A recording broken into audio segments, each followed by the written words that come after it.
The Quran on Embryology. Professor Keith Moore is one of the world's prominent scientists in the fields of anatomy and embryology, and is the author of the book entitled The Developing Human, which has been translated into 8 languages. The book is considered a scientific reference work and was chosen by the Special Committee in the United States as the best book authorized by one person. Dr. Keith Moore is the professor of anatomy and cell biology at the University of Toronto in Toronto, Canada. In 1984, he received the most distinguished award presented in the field of anatomy in Canada, the JCB Grant Award from the Canadian Association of Anatomists. He has directed many international associations such as the Canadian and American Association of Anatomists and the Council of the Union of Biological Sciences. Let's now listen to what Professor Keith Moore has to say about the revelations found in the Quran 1400 years ago, and what science has only recently been able to find out through detailed investigation. In the 1940s, Professor Streeter of the Carnegie Institute of Embryology in Washington, D.C., proposed a system for classifying the stages of human development. His system arranged human embryos in 23 numbered stages based on their differences in appearance.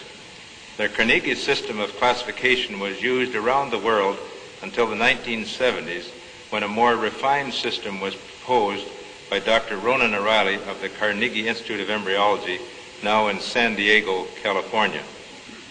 Intensive studies of the Quran and Hadith in the last 4 years have revealed a system for classifying human embryos that is amazing, since it was recorded in the 7th century A.D. Although Aristotle, the founder of the science of embryology, realized that chick embryos developed in stages from his studies of hen's eggs in the 4th century B.C., he did not give any details about these stages. As far as it is known from the history of embryology, little was known about the staging and classification of human embryos until the 20th century. For this reason, the descriptions of the human embryo in the Quran cannot be based on scientific knowledge in the 7th century. The only reasonable conclusion is that these descriptions were revealed to Muhammad from God. He could not have known such details because he was an illiterate man with absolutely no scientific training. The first stage is adapk, and you'll have to apologize for my pronunciation. This is from Surah Tariq 6. He is created from a drop emitted.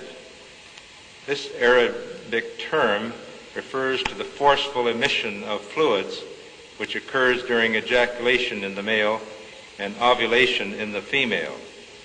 The male secretions, called semen, contain the spermatozoa, and the female secretions, called follicular fluid, contain the ovum.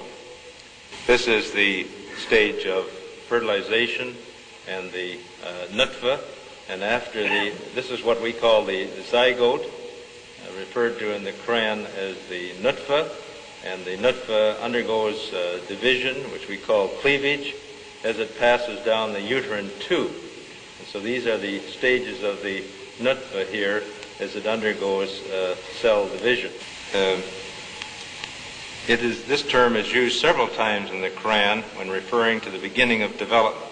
After examining all these references, it is concluded that nutfa refers to the small drop of fluid containing the sperm and the ovum.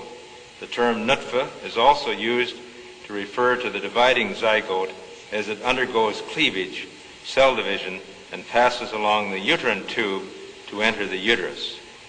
This surah says, "Then he made his progeny from a quintessence of the nature of fluid despised." Sulala is an Arabic term, refers to the gentle extraction of the germ or sex cells from the millions that are produced. There are 300 to 500 million sperms in the ejaculate of a healthy young male. Only one of these is extracted from the semen to fertilize the ovum. This shows a photograph of the millions of sperm when they are ejaculated, and only one of the several million sperms is drawn out, which is what is suggested by the word sulala. Now, the same in the case of the ovary. Only one ovum reaches maturity and is expelled from the ovary, and it is extracted from the many thousands that are available in the ovary. Again, the idea of extraction, or sulala. The next stage is amshaj, sura ad der tu. Verily we created man from a mixture of a germinal drop.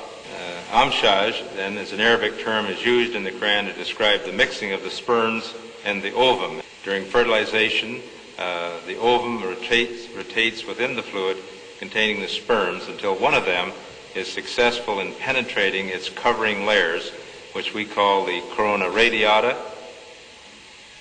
and the zona pellucida, which is this layer here. I'll read it again in English. It's Surah Abasa 19. He created a new individual from Nutfa and immediately planned and programmed him. That was the first one we had. Oh, there it is. So al-Khalq then is an Arabic term which means coming into being, and is used when referring to the fertilized ovum or zygote. Here you can see the nuclei from the sperm and the ovum uniting to form a new cell, which is the zygote or nutfa, and then here's the zygote or nutfa again, but it's just getting ready to divide into two cells, which we call the dividing zygote or the dividing nutfa. The next stage, al-Takdir, which is the same verse that was just repeated.